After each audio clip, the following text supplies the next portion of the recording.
دوست کی پڑھ کے دیکھو ہے اس کو بندوں سے پیار کتنا، مثال دے دے کے خیر و شر کی، مثال دے دے کے خیر و شر کی، وہ اپنی جانب بلا رہا ہے۔ ورحمۃ اللہ وبرکاتہ۔ الحمدللہ رب العالمین والصلاة والسلام علی رسولہ الکریم وعلی آلہ واصحابہ اجمعین۔ فاعوذ باللہ من الشیطان الرجیم، بسم اللہ الرحمن الرحیم۔ فقال تعالی فی قرآن المجید ان الدین عند اللہ الاسلام۔ فقال تعالی فی قرآن المجید من یطیع الرسول فقد اطاع اللہ۔ قال رسول اللہ صلی اللہ علیہ وسلم ترکت فیکم امرین لن تضلوا ما تمسکتم بہما کتاب اللہ و سنتی۔ رب اشرح لی صدری ویسر لی امری واحلل عقدۃ من لسانی یفقہوا قولی۔ اما بعد، ہر قسم کی تعریف، کبریائی، بڑائی، بزرگی اس اللہ وحدہ لا شریک اللہ کو ذبح ہے، کیونکہ وہی اللہ ہے جس نے آسمان کو بنایا، زمین کو بنایا، چرند کو بنایا، پرند کو بنایا۔ الغرض آپ کو، مجھ کو اور اس تمام کائنات کو وجود میں لانے والا رب العالمین اللہ اس تمام کائنات کا خالق ہے، اور اس اللہ کو چھوڑ کر تمام کی تمام اللہ کی مخلوق، اور وہی اللہ ہے جو ایک دن اس پوری دنیا کو نست نابود کر دے گا۔ یعنی دنیا کی ہر چیز، ہر شے، ذرہ ذرہ سب کچھ فنا ہونے والا ہے، اور صرف اللہ رب العالمین کی ذات باقی رہنے والی ہے۔ اور اللہ سبحانہ و تعالیٰ اس چیز پر بخوبی قدرت رکھتا ہے کہ ہمارے مر جانے کے بعد ہمارے رشتہ دار، ہمارے قرابت دار، جن کو ہم دنیا میں ہمارا عزیز سمجھتے تھے، ہمارا قریبی سمجھتے تھے، وہ خود ہم کو پہلے ہمارے قبر کے گڑھے میں پہلے وہ خود ہم کو ڈالیں گے، اور جس کو ہم عزیز سمجھتے تھے، جس کو جتنا ہم دنیا میں قریب سمجھتے تھے، وہ خود ہمارے اوپر پہلے مٹی ڈالیں گے۔ یہ وقت سب کی زندگی میں آنے والا ہے۔ اللہ رب العالمین اس دن کی تیاری ہم سب کو کرنے والا بنائے، اور اللہ سبحانہ و تعالیٰ اس ضمن میں جس طریقے سے جیسے ہمارے اعمال ہونا ہے، اللہ رب العالمین اس طریقے سے ہمارے اعمال کو ہمارے ذریعے سے کرائے، اور اللہ سبحانہ و تعالیٰ قیامت والے دن ہم کو سیدھے ہاتھ میں نام اعمال اللہ رب العالمین ہم کو عطا فرمائے۔ آمین یا رب العالمین۔ اور کیوں نہ ہو ایسے نبی پر ان گنت درود السلام، جو نبی صرف اور صرف آپ کے اور ہمارے کامیابی کے لیے، آپ کے اور ہمارے صحیح راستے پر آنے کے لیے، آپ کے اور ہمارے جنت میں جانے کے لیے محمد رسول اللہ صلی اللہ علیہ وسلم کی پوری زندگی صرف ہوئی۔ تو اس لیے میں کہتا ہوں کیوں نہ ہو ایسے نبی پر ان گنت درود السلام۔ سامعین اور پردہ نشین ماؤ بہنوں، الحمدللہ اللہ کا بڑا فضل، اس کا کرم ہے کہ ہم لوگ آج پھر سے گریس ایجوکیشن سوسائٹی کے لیکچر ہال میں اللہ اس کے رسول صلی اللہ علیہ وسلم کی بات سننے کے لیے جمع ہے۔ اللہ سبحانہ تعالیٰ سے دعا کرتے ہیں کہ اللہ سبحانہ تعالیٰ ہم جس مقصد سے یہاں پر آئے ہیں، یعنی عمل کرنے کی نیت سے اور دوسروں تک ان باتوں کو پہنچانے کی نیت سے، اللہ سبحانہ تعالیٰ ہمارے نیتوں کو درست فرمائے، اور اللہ سبحانہ تعالیٰ ہمارے آنے بیٹھنے کو قبول فرمائے، اور اللہ سبحانہ تعالیٰ جو بھی سنے اس پر ہم کو پہلے عمل کرنے کی توفیق عطا فرمائے، اور دوسروں تک انشاءاللہ ان باتوں کو پہنچانے کی اللہ ہم کو نیک سمجھ عطا فرمائے۔ آمین یا رب العالمین۔ سامعین، جس طریقے سے ہم جانتے ہیں کہ اس ہمہ ہنگی کی دور میں، اور ایسا دور اور ایسا وقت کہ جہاں پر اسلام کے خلاف، مسلمانوں کے خلاف، قرآن و حدیث کے خلاف ایسی تیز ہوائیں چل رہی ہے جہاں پر آپ اور ہم اندازہ بھی نہیں لگا سکتے۔ ہم صرف ہمارے آنکھوں کے سامنے جو نظر آ رہا ہے، تو ہم یہ دیکھتے ہیں، ہمارے جو آنکھوں کے سامنے نظر آتا ہے وہ دیکھ کر ہم سمجھتے ہیں کہ بس اتنا ہی ہے، لیکن حقیقت میں ایسا نہیں ہے۔ ایسی تیز ہوائیں جو چل رہی ہے، جو اچھے سے اچھے ایمان والے کو اور اچھے سے اچھے ایمان والے نیک انسان کو، چاہے مرد و عورت کو، جو ہے بس 1 منٹ میں جو ہے نا اس کا ایمان ختم ہو جائے۔ تو اس طریقے سے جو ہے اسلام کے خلاف سازشیں، اور اسلام کے خلاف اور مسلمانوں کے خلاف جو ہے نا اس طریقے سے سوچ اور فکر رکھنے والے، اور ویسے سوچ فکر کی جو ہوائیں ہیں بہت تیز چل رہی ہے۔ تو ایسے ماحول میں، ایسے حالات میں ہم سب کو چاہیے کہ علم کے اوپر ہم جو ہے نا بھرپور اور زوردار طریقے سے جو ہے نا اس کے اوپر ہم توجہ دیں۔ جب تک کہ انسان کے پاس علم نہ ہو کون سی بھی چیز کا تو وہ انسان جو ہے کتنا بھی عمل کر لے لیکن اس کے عمل کے اندر جو پختگی اور اس کے عمل کے اندر ہمیشگی، یعنی انسان کچھ عمل کرتا ہے تو وہ عمل جو ہے وہ ہمیشہ کرے، اس کے مرے دم تک کرے، تو اس کے لیے اس کو چاہیے کہ اس کے پاس علم رہے۔ جس طریقے سے اللہ سبحانہ وتعالیٰ قرآن مجید میں فرماتے ہیں کہ علم والا اور جس کے پاس علم نہیں ہے دونوں برابر نہیں ہو سکتے۔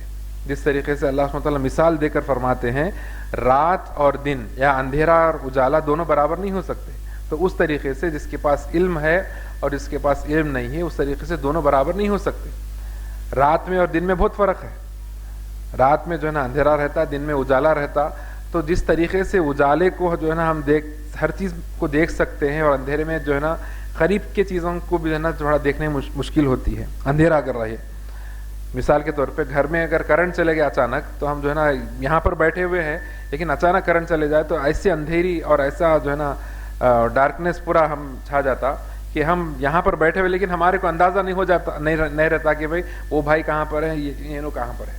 تو اس طریقے سے ایک علم والا شخص جو ہے یا جس کے پاس علم ہے وہ اور جس کے پاس علم نہیں دونوں برابر نہیں ہو سکتے۔ وہ اس لیے کہ جس انسان کے پاس علم ہے اس کے پاس اللہ کا ڈر رہتا ہے، اس کے پاس اللہ کا تقویٰ ہوتا ہے، اور یہ علم اس انسان کو اگر وہ تقویٰ پرست اگر نہیں بھی ہے تو اس انسان کو ایک نہ ایک وقت میں اللہ کا خوف اس کو دلائے گا، اللہ کا ڈر اس کے دل میں، وہ علم اس کو خود دلائے گا کہ بھائی تیرے پاس یہ علم ہے لیکن تو اس پر عمل نہیں کر رہا۔ تو علم کی جو ہے نا یہ ایک الگ طریقے سے فضیلت ہے۔ تو بہرحال آپ ہم سب کو چاہیے کہ جو ہے نا ہم علمی اعتبار سے ہم اپنے آپ کو اسٹرانگ بنائیں۔ جس طریقے سے آپ ہم جانتے ہیں کہ 11 نومبر کل کا جو تھا تو مولانا ابوالکلام آزاد، آپ ہم میں سے کتنے لوگ جانتے ہیں مولانا ابوالکلام آزاد کو؟ بہت کم لوگ۔ ہم مسلمان جو ہے نا ہماری تاریخ کو بھول گئے، اور ایسی جو کوششیں چل رہی جیسا آپ کے سامنے کہا کہ مسلمانوں کے خلاف، مسلمانوں کے عقیدوں کے خلاف اور مسلمانوں کے تاریخ کو میٹنے کی کوشش کی جا رہی ہے، تو ایسی صورت میں ہم مسلمانوں میں کتنے ہمارے مسلمان بھائی ہیں جن کو یہ معلوم ہے کہ مولانا ابوالکلام آزاد یہ ہندوستان کے آزاد ہونے کے بعد میں پورے ہندوستان کے union education minister, first education minister تھے پورے انڈیا لیول پہ، نیشنل لیول پہ ایک مسلمان کو منسٹر بنایا جانا یہ معمولی بات نہیں ہے۔ لیکن الحمدللہ مولانا ابوالکلام آزاد رحمۃ اللہ علیہ کے پاس جو علم تھا اور ان کے پاس جو علم کا جو بھنڈار تھا اس کی وجہ سے جو غیر مسلم جو مسلمان نہیں بھی ہے لیکن ان کو ان کے علم پر اعتبار تھا، اور ان کے پاس جو صلاحیتیں تھیں اور ان کے پاس الحمدللہ جو اللہ نے جو ہنر دیا تھا، ان لوگوں نے اس چیز کو پہچان لیا، جان لیا، اور جان کر جو ہے نا ہندوستان جب آزاد ہوا، آزاد ہونے کے بعد میں فرسٹ ایجوکیشن منسٹر، تعلیمی جو نا منسٹر جو بنے، تو مولانا ابوالکلام آزاد کو پہلے منسٹر دی گئی۔ تو کیوں دیے؟ کہ ان کے علم کو لوگوں نے دیکھا۔ تو اس اعتبار سے آپ ہم سب کو بھی چاہیے کہ ہم جو ہے نا علم کو حاصل کریں، اور انشاءاللہ ہم اگر علمی اعتبار سے ہم اپنے آپ کو اسٹرانگ رکھیں گے، اپنے تو اپنے انشاءاللہ غیر مسلم بھی انشاءاللہ گھٹنے ٹیکیں گے انشاءاللہ۔ لیکن آپ ہم سب کو چاہیے کہ اس طریقے سے اس لیول کے بنے ہم۔ اور مولانا ابوالکلام آزاد رحمۃ اللہ علیہ کے کئی الحمدللہ کارنامے ہیں، اور ان کا جو مشہور جو کہتے تھے کہ اگر کوئی انسان دنیا میں جیتا ہے اور اس کی سوچ اور فکر ایسی ہے کہ میں اپنے لیے جیوں، میں اپنے لیے جو ہے نا کما لوں، اپنے لیے جی لوں، تو وہ ایک جو ہے نا قوم کے لیے زندہ لاش کی مانند ہے، زندہ لاش کی مانند ہے وہ انسان جو بس اپنے تعلق سے سوچتا ہے۔ لیکن وہ انسان جو ہے نا قوم کے لیے، ملت کے لیے فائدہ مند ہے، جو مسلمانوں کے لیے سوچے، قوم ملت کے لیے سوچے، دین کے لیے سوچے، اسلام کے لیے سوچے، جو ایسا فکر رکھتا ہے تو ایسا انسان قوم کے لیے فائدہ مند ہے۔ ورنہ وہ انسان جس کے پاس قوم ملت کے لیے، آزو بازو لوگوں کے لیے اس کے پاس فکر نہیں ہے، جو اپنے لیے بس جینا چاہتا ہے، دوسروں کو لیے کچھ فائدہ نہیں کرنا چاہتا، ایسا انسان زندہ لاش ہے، بولے اللہ اکبر۔ تو آپ ہم سب کو چاہیے کہ ہم سمجھیں، اور مولانا ابوالکلام آزاد رحمۃ اللہ علیہ کی جانب سے جو فاؤنڈر جامعہ ملیہ جو دہلی میں ہے اس کے وہ فاؤنڈر بھی تھے، اور مولانا ابوالکلام آزاد رحمۃ اللہ علیہ کو بھارت رتن کا ایوارڈ دیا گیا، بھارت رتن کا ایوارڈ بولے تو معمولی بات نہیں ہے. ہندوستان میں بہترین رتن بولے تو کیا ہے؟ ہیرا. تو ہیرا جو ہے ویسا وہ جو لقب ہے وہ مولانا ابوالکلام آزاد رحمۃ اللہ علیہ کو وہ لقب دیا گیا, ان کو ایوارڈ دیا گیا. پھر کس بنا پر دیا گیا؟ کیا ان کے پاس پیسہ ہے بول کے دیے, یا ان کی خوبصورتی کو دیکھ کے دیے, یا جو ہے ان کا حسب نسب دیکھ کے, خاندان دیکھ کے دیے؟ نہیں, ان کے علم کو دیکھ کر اور ان کے پاس جو الحمدللہ ان کے پاس صلاحیتوں کو دیکھ کر ان کو جو ہے نا وہ لقب دیا گیا. تو ہم کو چاہے کہ ہم سمجھیں اور علم کی جو ہے نا اہمیت کیا ہے, ایجوکیشن کی جو اہمیت ہے اس چیز کو ہم سمجھیں. عام طور سے ہم کیا سمجھتے ہیں کہ دینی علم الگ ہے, دنیاوی علم الگ ہے. دینی علم الگ, دنیاوی علم الگ, یہ سوچ ہم ختم کر دینا ہے. یہ سوچ ہماری یہ غلط ہے. اگر ہم صبح میں جاب کے لیے جاتے ہیں, شام میں واپس آتے ہیں, تو صبح سے لے کے شام تک ہم جو کام کر رہے ہیں کیا وہ دین میں شامل نہیں ہے؟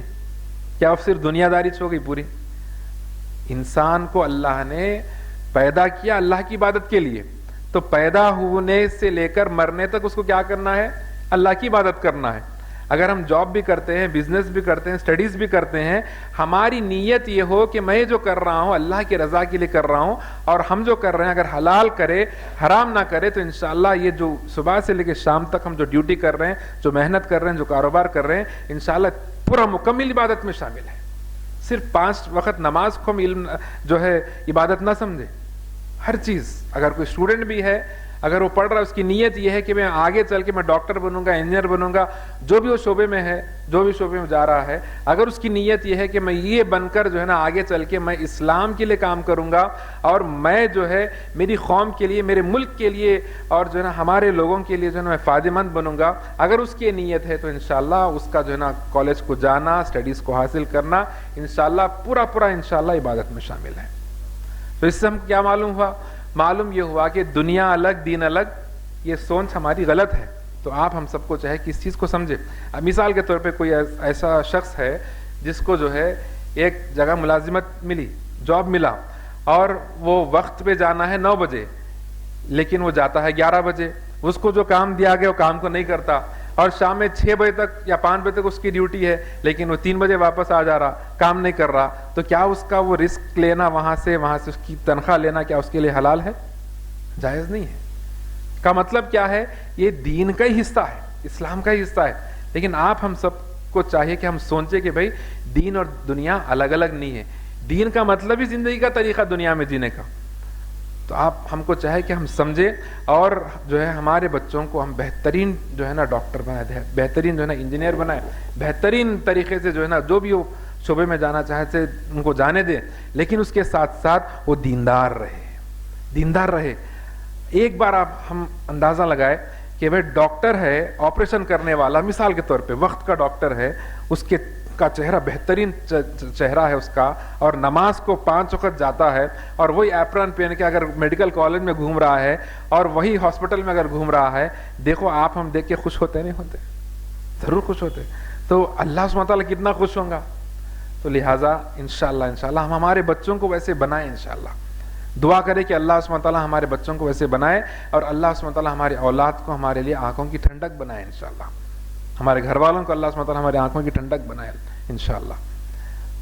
کئی ایسے ہم دیکھتے ہیں دیہاتوں میں یا یہاں پر بھی جو ہے نا مسلم جو ہے نا لیڈیز جو ہے نا ڈاکٹرز نہیں ہونے کی وجہ سے کئی ایسے موقع ہوتے ہیں جہاں پر جو ہے نا بچے اس عورت کو جو ہے نا نارمل ڈیلیوری ہونے کے چانسز ہوتے ہیں, لیکن ان لوگوں کو آپریشن کرنا ہے اور فیملی پلاننگ کرانا ہے, تو اس لیے کیا کرتے ہیں, نہیں بھائی آپریشن بلکہ 1-2 بچوں میں ختم.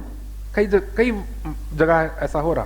اگر مسلم ڈاکٹر بھی اگر ہے, اگر اس کے پاس دینی علم نہیں ہے تو کیا ہوتا, پھر وہی پالیسی اپناتی وہی چیز. تو لہٰذا دین کا علم بھی ہونا ضروری ہے.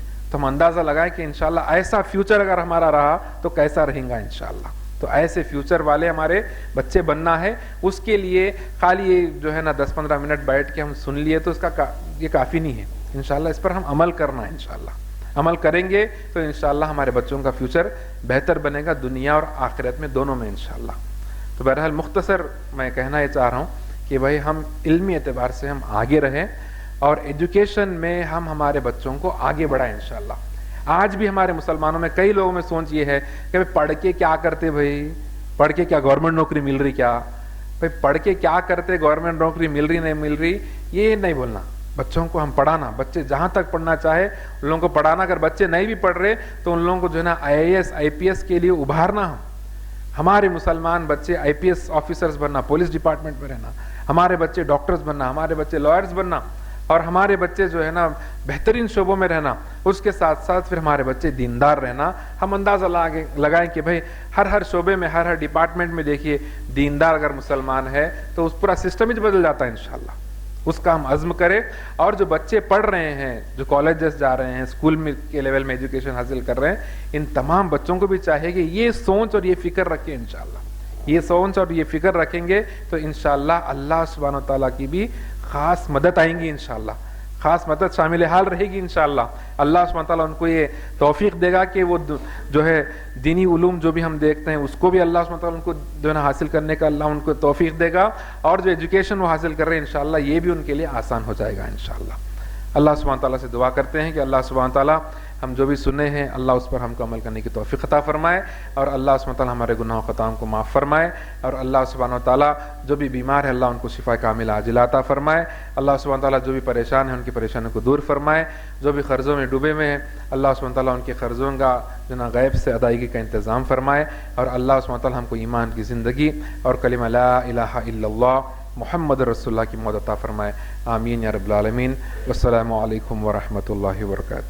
ہر ایک شے میں جھلک وہ اپنی ربوبیت کی دکھا رہا ہے.